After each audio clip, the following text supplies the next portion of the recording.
Dreams are powerful stories unfolding in our sleep reality. They have a long history both as a source of inspiration and as a subject of intrigue. They have been described psychologically as reflections from the unconscious, culturally as messages from the ancestors, and spiritually as messages from God or predictions of the future.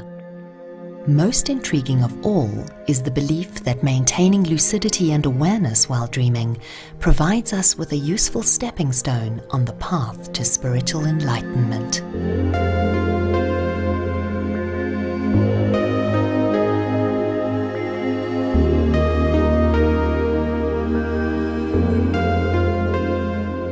So what is a lucid dream? It's a dream in which you know that you're dreaming as the dream is happening. So it's not just a really vivid dream that you remember in the morning. It's not a dream where you see future events and then those future events come to pass. It's not a dream in which you feel your kind of subjective sense of self being sucked out of the body and then you might be kind of floating around the room. That'd be more of an OBE, out-of-body experience. A lucid dream is specifically a dream in which you know you're dreaming as you're dreaming. Charlie Morley has been a self-taught lucid dreamer since he was a teenager and a practicing Buddhist for the past 7 years. He began teaching lucid dreaming in late 2008.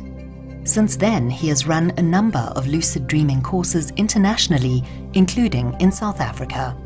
For me personally, my path through lucid dreaming is directly linked to South Africa.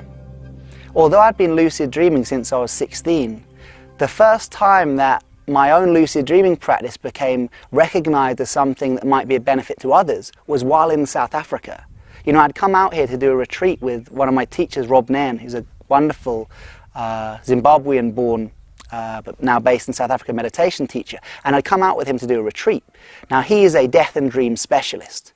After dinner one day, I managed to kind of corner him, and I asked him whether we could have a chat. And he said, yeah, we'll sit for 5 minutes. About an hour and a half later, as the sun set, we were still there waxing lyrical about lucid dreams. And he was asking me more and more questions and what were the practice I did, and he was sharing me his lucid dreams and stuff. And that was really when the first seed was planted for me to start teaching this stuff.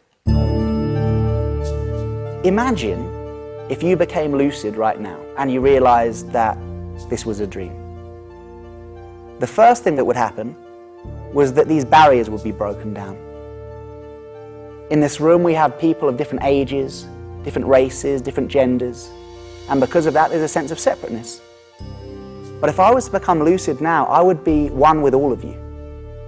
I would feel as close to a woman as I would a man, as close to somebody of 60 years old as I would of 16. Barriers would break down. So the retreat is an opportunity to engage in an intensive period of study and practice around lucid dreaming and mindfulness of dream and sleep. So lucid dreaming being training yourself to know when you're dreaming as you're dreaming, and mindfulness of dream and sleep being a set of practices which has lucid dreaming at its core, but which engages mindfulness meditation practices to stock up our lucid awareness, to stock up our capacity for mindful awareness. If we were a little bit more lucid in this state, there'd be a little bit less ego, a little bit less fear, a little bit less conflict, as acceptance, friendliness and kindness arise spontaneously, just as they do in the lucid dream. Think of these qualities of mind, acceptance, friendliness and kindness, and think about the Dalai Lama. And you think, yeah, that guy is lucid, that guy is aware in every moment. So that's the aim, is to get lucid in this life. But I'm not sure how to do that, guys. So until we get to that point, there are a series of thought contemplations and meditation and writing exercises which we found help just give you little flashes of lucidity. Just wake us up a little bit, just for a few moments to allow us to take the controls back off the habitual autopilot of which most of us run.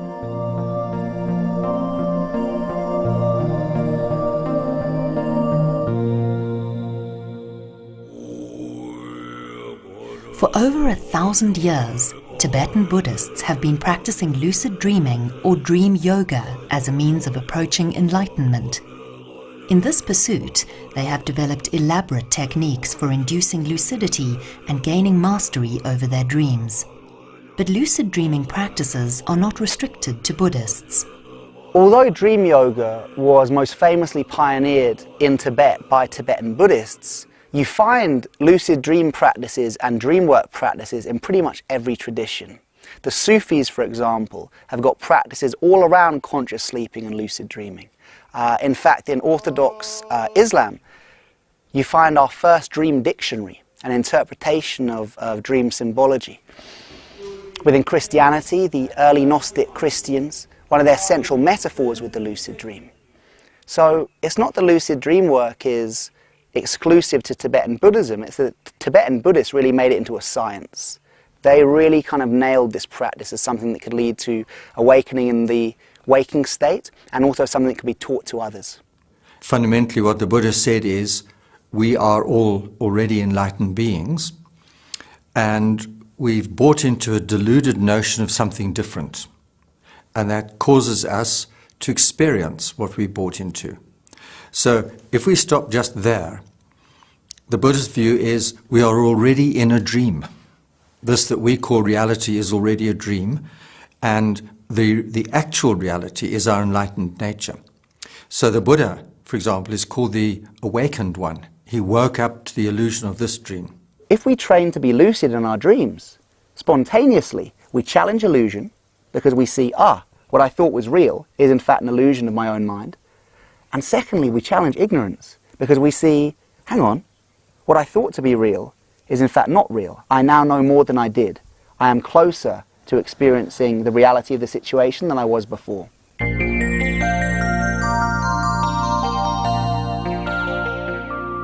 The Lucid Dreaming Workshop is held at the Tara Rokpa Buddhist Center near Groot Mariko, about a 4-hour drive north of Johannesburg. The center is situated in what was once a small farming community in a wooded valley with no television or cell phone reception. So doing the retreat here at the Tara Rokpa Center is pretty much the perfect place to do a lucid dreaming retreat, because we've got the capacity for people to be sleeping in their own rooms, and then we've got an area which is the sacred sleeping area where they can all sleep side by side. You've got these amazing settings. It's an empowered place. You know, these great lamas and teachers come here and actually kind of bless the ground, bless the place, bless the buildings. It's a dreamy place out in the middle of nowhere, where even the place seems to support lucidity, to support awareness, to support recognition.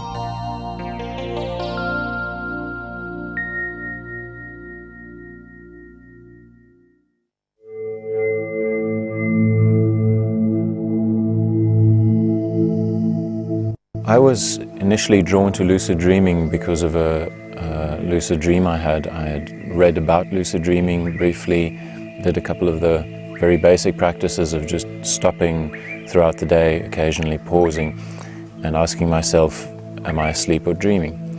And in about 2 weeks' time it kicked in while I was asleep and dreaming, and it was so exciting to realize the level of detail and reality within the lucid dream that I woke myself up from excitement, which is a very common experience. And since then, I wanted to find out more. I wanted to do this again and try and stay longer inside the lucid dream, and that's how I came to Charlie Morley.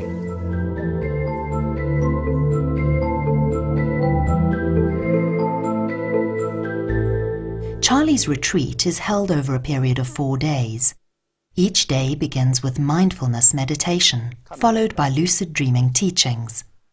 After enjoying a sumptuous and healthy vegetarian meal, the course participants settle down to a guided afternoon nap. So just close your eyes.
Lucid dream practice, and definitely a lot of mindfulness of dream and sleep practice, is about not just falling asleep. We have been just falling asleep for years, for decades. So what I'm offering people is an opportunity to do the opposite. Don't fall into sleep, float into sleep, or at least abseil down into sleep. You know, the falling asleep consciously practice requires that you don't fall asleep incredibly quickly. So insomniacs love it, because insomniacs spend a lot of time in that kind of in-between state, and they take ages to fall asleep. And here's a technique that requires that. So what we do is, one of the practices, we have this anti-nap, where we ask people to take a nap, but I guide them through it with my voice and ask them not to fall asleep. Just get to know that boundary, that hypnagogic space, that transitional state of mind between wakefulness and sleep and dream, and hang out there. Because the better you get to know that space, the more likely you are to be able to abseil, float, surf down into the dream, and recognize it with lucidity.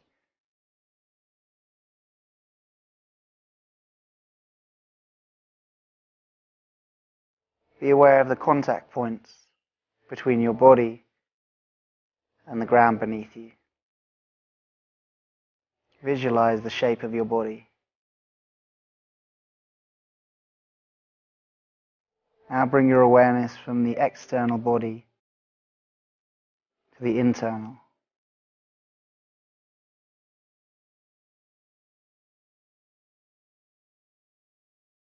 See if you can feel your heart beating.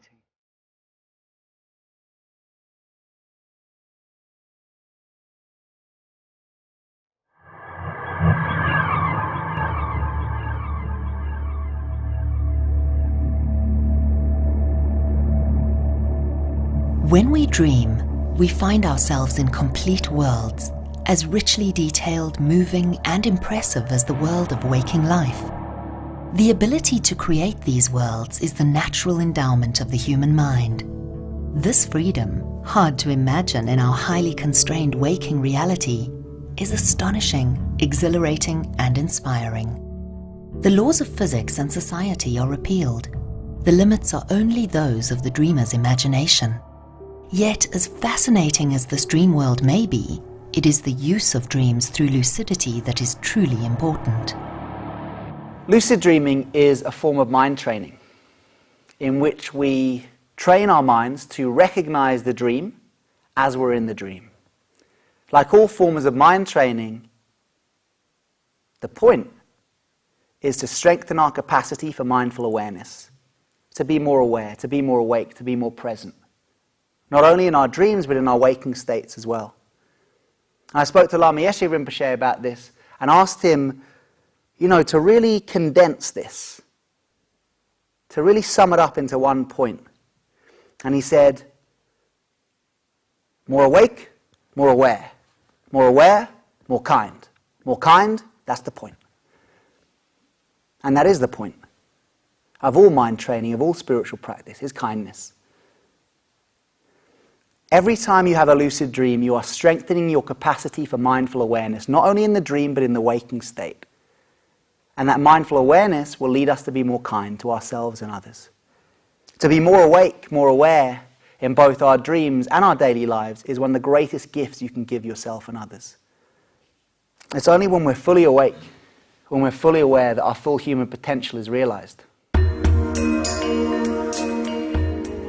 According to Charlie, in addition to providing new insights into the connection between mind, body, and spirit, lucid dreaming offers a number of other benefits as well. So the real point of lucid dreaming, some of the kind of key benefits are that once you've got this conscious access to the unconscious dream state, you can start to engage your innate capacity for healing. Really, anything that you can treat through hypnotherapy, you can treat through lucid dreaming. Say you've got a phobia of spiders. Go into the lucid dream and you can call for spiders to come on you. And you'll have spiders all over you, all this kind of stuff. You'll feel the fright. Oh, I'm covered in spiders. But there'll be no real suffering of the fear. You can engage the phobia on your own terms. For example, let's say you want to train. Neural pathways are engaged in the lucid dream state in exactly the same way as they are in the waking state. This means that you can learn in the lucid dream.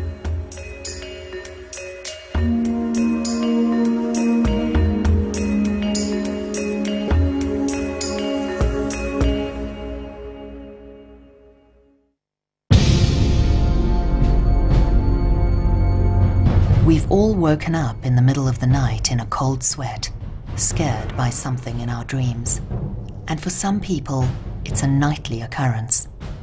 Charlie says his teachings offer a glimmer of hope for people who wake up exhausted every morning after yet another night of anxiety and fear.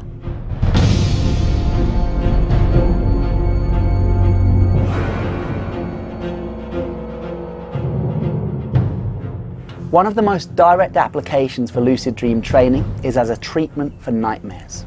Why? Because if we can become lucid in our nightmare and know that we're in a nightmare as we're in a nightmare, we zoom out, our perspective changes. It's as if we've gone from being in a horror movie to just watching a horror movie. Now, horror movies are still scary, they can still make us jump, but at least we know we're not in it. So this change of perspective can help us deal with the source of the fear, the source of the nightmare. You know, there's the funny story I always tell, so I'm going to tell it. This guy always had nightmares. And the nightmare he always used to have was he'd fall asleep, and as soon as he started dreaming, this demon would chase him. And he would spend the whole night running away from the demon.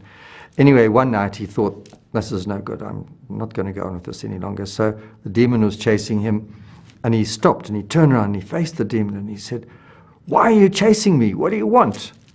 And the demon looked down at him very surprised and said, "How should I know? It's your dream."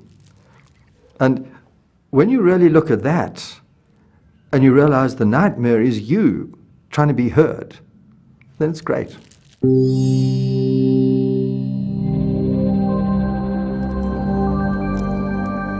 You know, when I first went on retreat with Rob Nairn, I remember at breakfast someone asked him how he slept, and he said, "Oh, I had a wonderful night, full of nightmares."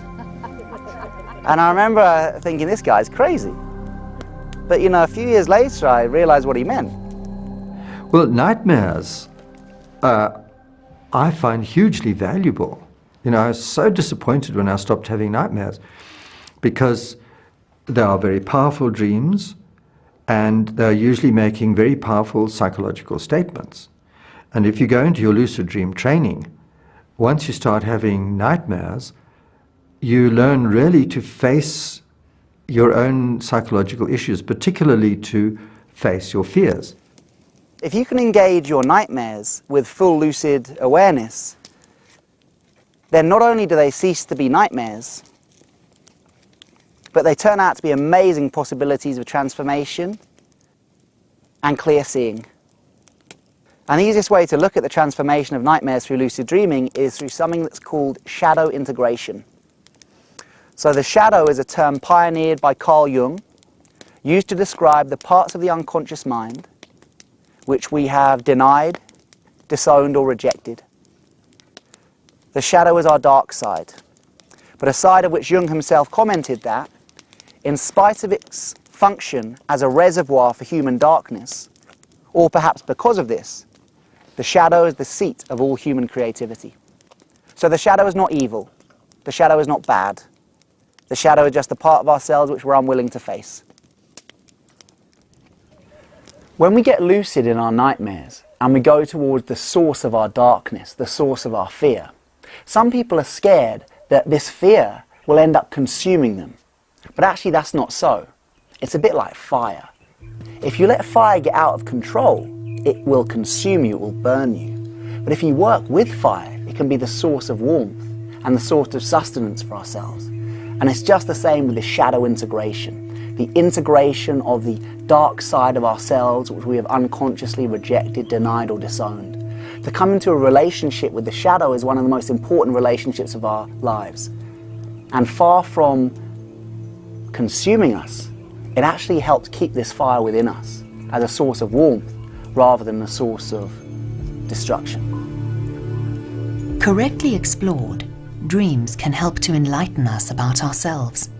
Whichever way one looks at it, understanding dreaming is central to understanding consciousness. It's possible to postulate that dreams are the origin of metaphysics, in that they have exposed humanity to alternate worlds of existence and have opened up the possibility of a spiritual body existing apart from our physical body. Through this understanding, we become better prepared for the inevitable moment of death. if you've learnt to transition from waking into dream or waking into sleep consciously, your chances of being able to die consciously are enhanced. But more important, your chances of recognizing the experience that follow the death would be much greater. And that's very, very important from a Buddhist point of view. So how do you actually learn to lucid dream? During the 4-day workshop, Charlie teaches a series of techniques and habits that need to be practiced to increase the likelihood of having a lucid dream. One of these is learning how to recognize a dream sign. So dream signs are any aspect of your dream experience which can be used to reliably indicate that you are dreaming. So most dreams are full of them. There's nothing special about them, you know.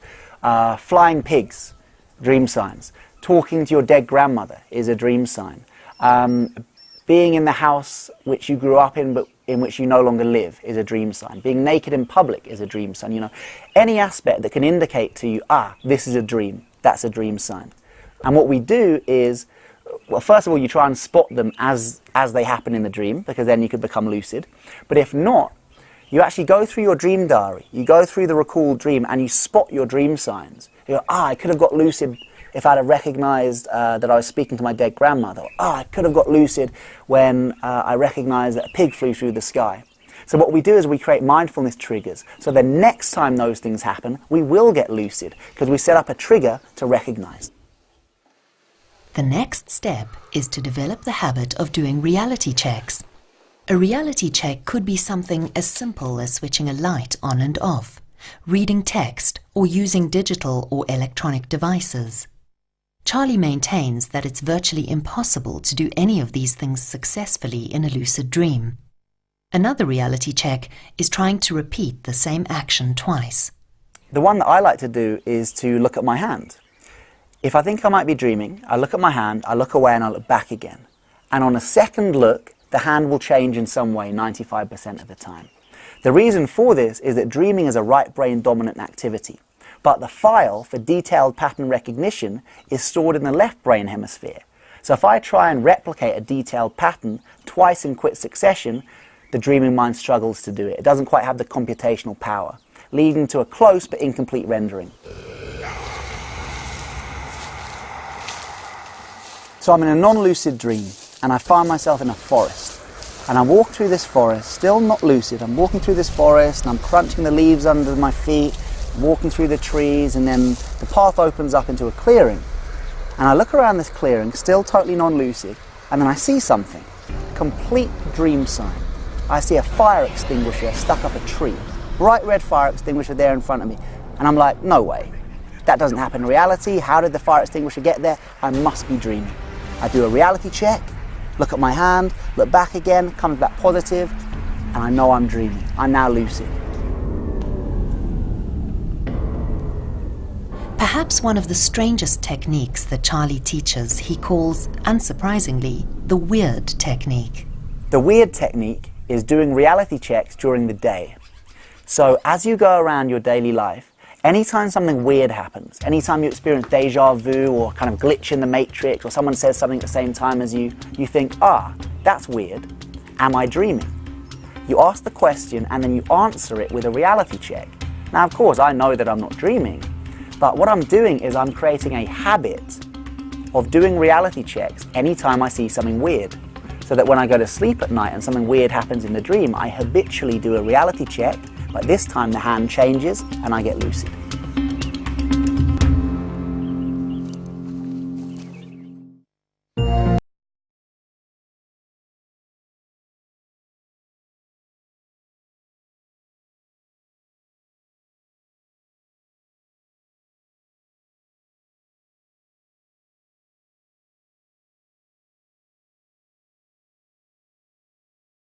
Technique was developed by a leading lucid dreaming researcher called Stephen LaBerge.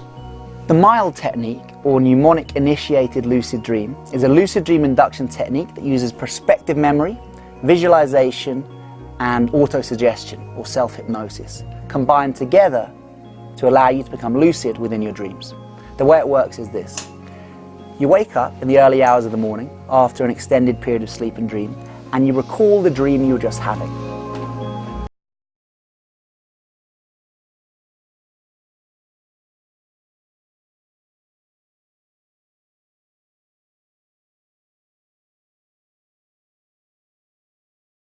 Dream diary and write down in detail as much of the dream as you can remember.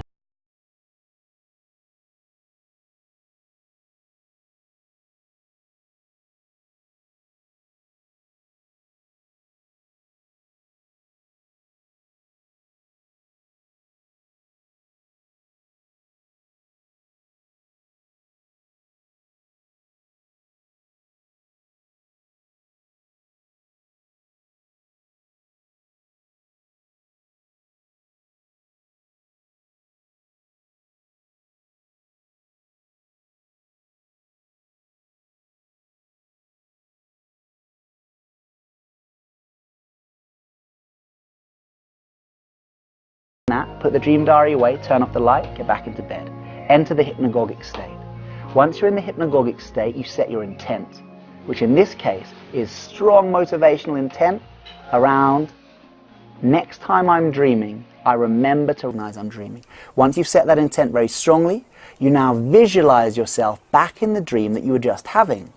So you visualize yourself back in that dream as much as you can. But this time, you imagine yourself becoming lucid within that visualization. You have the aha moment of, oh, I'm lucid, within a hypnotic-induced visualization of the dream you were just in. That's the real crux of the technique. I will remember my dreams. I will remember my dreams. I will remember my dreams. I will remember my dreams. I will remember my dreams.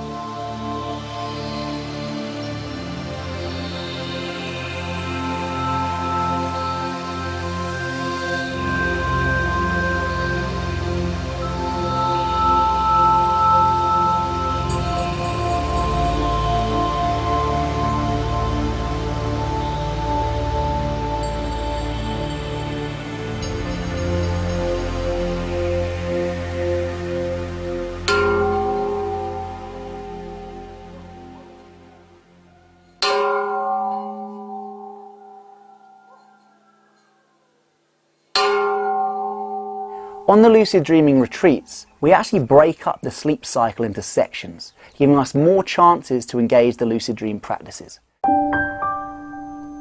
So what we do is people go to sleep about 10:30, then the first wake up is at 4:30 in the morning. Over the next 10 minutes, course participants come stumbling in. The accommodation is scattered all over the property, so for some it's quite a long trek in the pitch dark. And bear in mind, this course took place in the middle of winter, so for those who found it difficult to climb out of a warm bed, it was no easy task. Still, they were here for a purpose, and most of them managed to drag themselves into the meditation hall. But why wake up so early? If you fall asleep at night just once, you give yourself one chance to remember your dreams, one chance to get lucid, one chance to spot dream signs and reality checks. However, if you break up the night into 3 or 4 chunks, you triple or quadruple the amount of chances you have for lucid dream practice.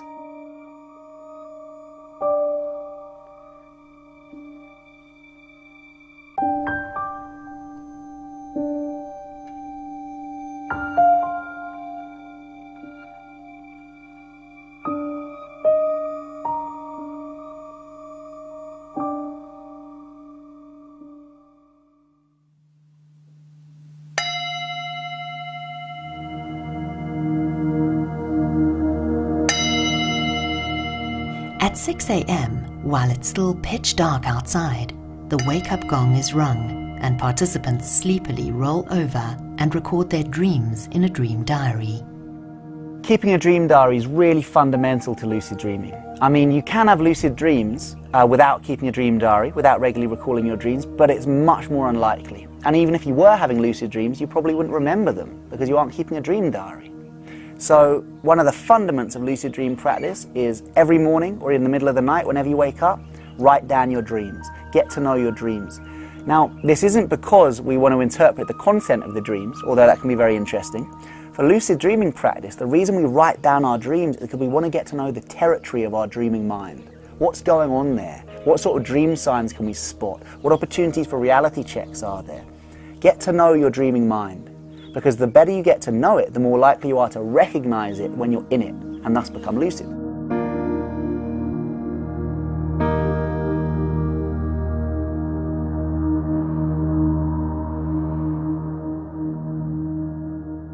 Then it's back to sleep again, hopefully to experience the thrill of a perfect lucid dream.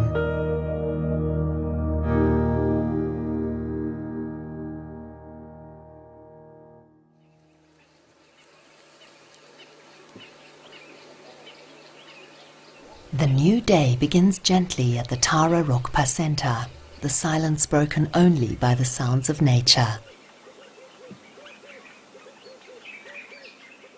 The course participants awaken slowly and are given time to reflect on their dreams before they fade away. For some, the recollection is vivid and unmistakable. For others, the dreams are vague and distant, and they seem unsure whether the dreams were lucid or not. But Charlie says it's not quite that simple, as there are spectrums of lucidity, and he has developed innovative ways of illustrating the various stages of the lucid dream. What we're going to do is to demonstrate how the lucid dream state works by using this wall as the lucid dream. So I'm fully awake over here, and I'm getting drowsy. Where am I now? Hypnagogic, so it's all getting very drowsy. The hypnagogic imagery is here. I'm swaying, I'm watching the imagery. I'm approaching something. What am I approaching? The drop. And this is cool because we've got a little drop here as well. So I'm just in the dream. I'm starting to recognize. I might be spotting a dream sign, doing a reality check. Here's my dream sign. There's a little dog who sounds like a pig. So I think reality check. I do it. The hands change. Bam, I'm in the lucid dream. So in this state, why might I fall into non-lucid dream when I'm in the first stage of lucidity? So it would be something kind of attractive in the dream, something I would hyper-associate with. So I see Angus, and I think, oh, well, Angus, I'd love to dream about Angus. And suddenly I'm in a non-lucid dream about Angus. So this is one option. Or I could be here, and what's my other option? Why would I fall into wakeful awareness when I first step onto the lucidity beam? Yeah, too excited. So I'm here, I'm in the hypnagogic, I'm approaching the drop, I've made it through the drop, I'm in the lucid dream, oh my God, I'm in a lucid dream, I'm in a lucid dream! I get too excited and I wake up. So we need to somehow take the drop, get onto the lucidity beam, and enter full lucidity. So right now I'm a few steps in and I'm fully lucid. So this is where I'm engaging volitional influence and interaction with the dreamscape at will. So this would be where I'd be flying through the sky, where I'd be engaging visualized healing, where I'd be integrating the shadow, fully lucid. And I could step all the way through this, all the way through the lucid dream, having a really lovely lucid dream, and then we walk off the end of the lucid dream, and what's happening now? Hypnopompic. I'm resting in the hypnopompic. I stay here, you can practice your mindfulness meditation, and if you want, you can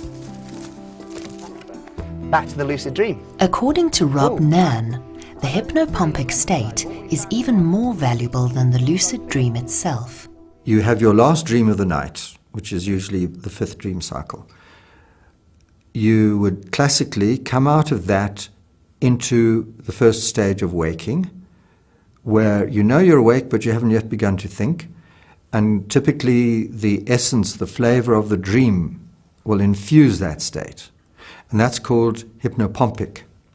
So you're awake, but you're not yet active, you're not yet thinking, so your mind is very relaxed, very open, and in that state, much more profound psychological exploration and experimentation and change can be effected than in any other state I know.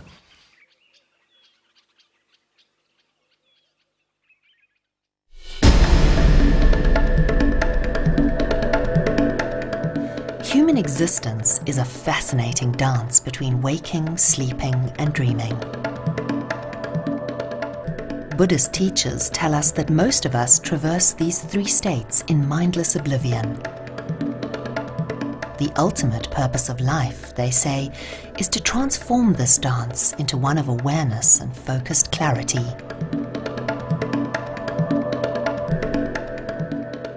We sleep for a third of our lives. So for most of us, that's approximately 30 years. 30 years we spend asleep, unaware, unconscious. I'm not even 30 yet. But if you told me that my life plus 2 years would be given up to non-awareness, to unconsciousness, to a habitual blackout that we call sleep, I'd ask for my money back. And yet we buy into this. We accept it, we readily engage it. We've even got terms like sleep like a log. How did you sleep? Oh, I slept like a log. Oh, I didn't remember anything, complete blackout. No. We need to sleep like trees. A log is a dead piece of wood. Don't sleep like a log. We need to sleep with awareness, with presence, with mindfulness. Does that mean we get less sleep? Poorer quality of sleep? No. That's the paradox. You bring mindful awareness into your sleep, you sleep better. Why? Because you learn how to sleep. Lucid dreaming allows us to make some use of the 30 years of our life that we spend asleep. It allows us to spend some of that time recognizing our human potential and exploring the essence of our dreaming mind. The great thing about lucid dreaming is that it's super accessible. There's no equipment to buy, there's no club to join. All you need is sleep and dreams. And if you sleep, you dream. And if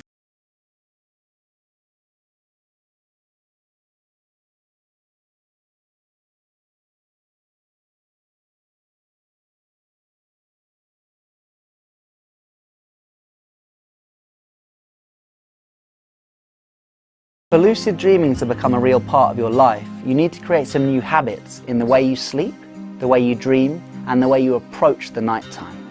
One of the easiest ways you can do this is to look at the state of your bed. For a lot of people, our beds become our office space. You know, for 2 hours before sleep, we end up there, we're on our emails, we're watching TV, we're arguing in bed, all this kind of stuff. The bed should be like our meditation cushion. The only time you sit on the meditation cushion by your shrine or whatever, or if you're doing yoga on a yoga mat, is when you're engaging in spiritual practice. And that's the same for our beds. Create a shrine around your bed. Create a ritual around going to sleep. That's a really good tip.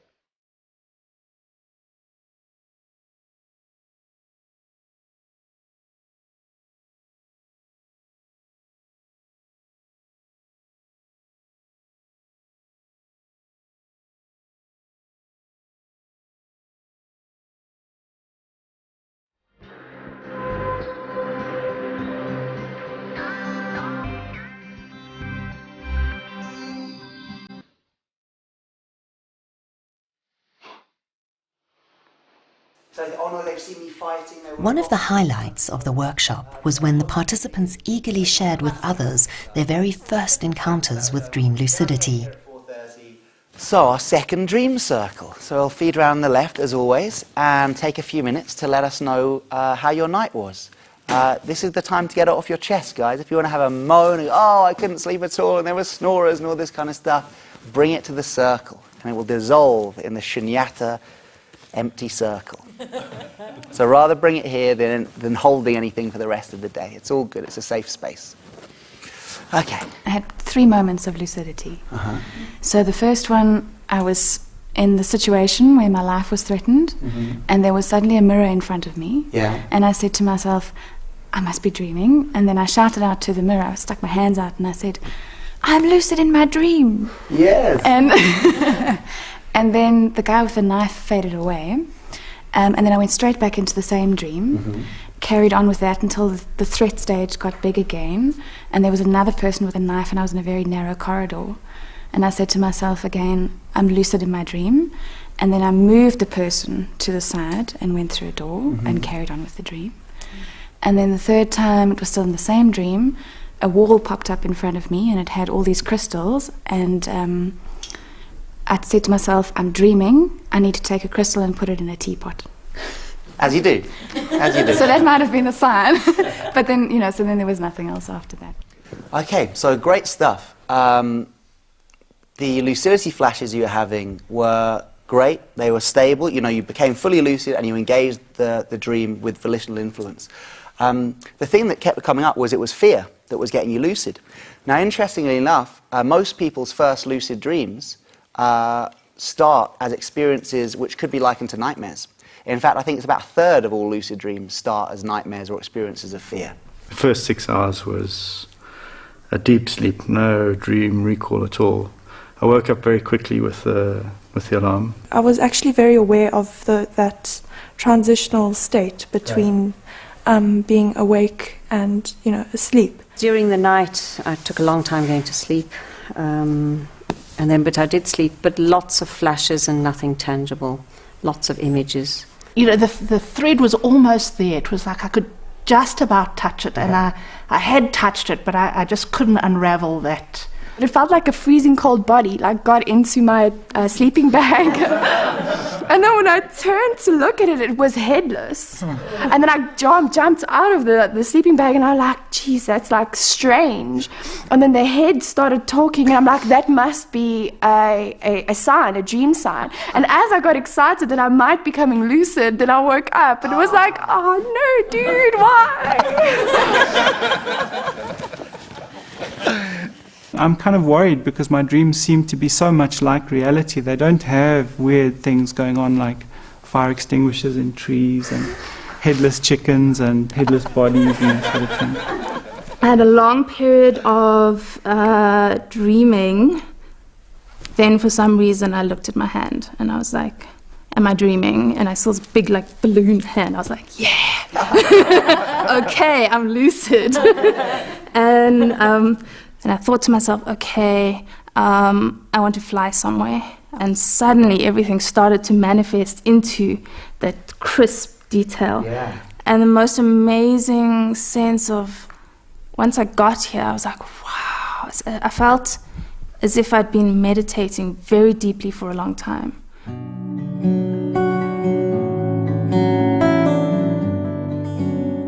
For many of the course participants, the lucid dreaming workshop was a life-changing experience. When you realize in your dream that you're dreaming, you suddenly look around and think, all these people, this whole landscape is actually a fabrication of my mind. And that's a very powerful experience of kind of seeing through the illusion. Part of my practice is mindfulness.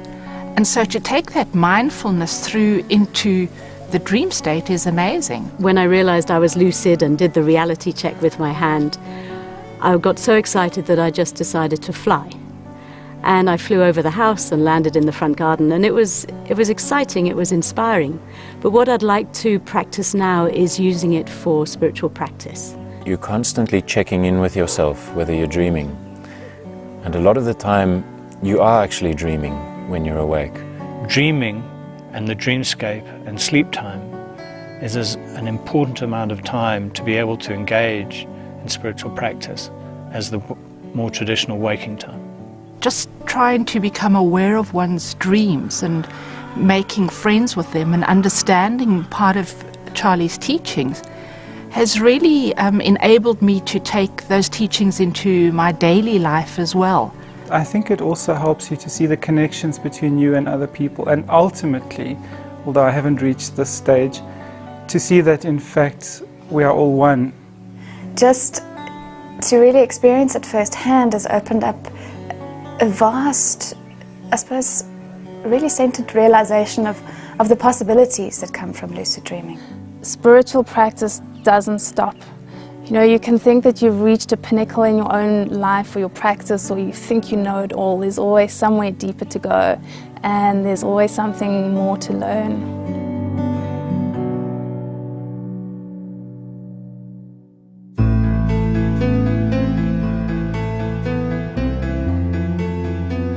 Bubbles burst, shadows run from light, dewdrops vanish by noon without a trace, lightning roars and vanishes, and dreams leave us at dawn. To continually perceive such things as real locks us into the endless cycle of birth and death. With these words, the Buddha told his disciples to regard all phenomena as dreams. The more we recognize the falsehood of these projections, then the more readily we will recognize the dream